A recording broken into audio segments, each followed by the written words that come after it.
Tahun ni, pasport Malaysia berada di tangga 7 ranking dunia berbanding tahun sebelumnya. Apa yang nak dibanggakan kalau pasport 3 sekalipun? Sebenarnya ada banyak sebab untuk bangga pasport tangga 7 paling power seluruh dunia. Meh sini kami explain. Tapi sebelum tu nak bagi tahu, EFS Vacation Sdn Bhd nak bagi tiket free untuk korang yang bertuah.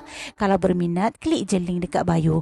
Okey, berbalik pada tadi. Salah satu sebab kenapa nak sangat pasport ranking teratas, cuba tengok jadual sini.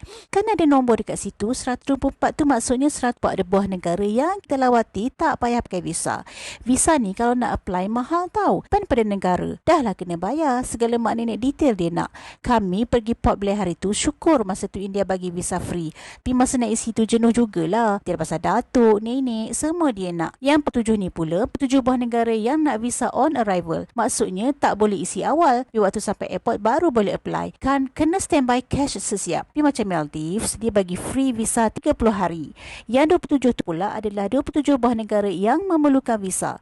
Buat mereka yang kerap travel, sama ada bekerja atau belajar dekat luar negara, benda-benda ni sangat penting.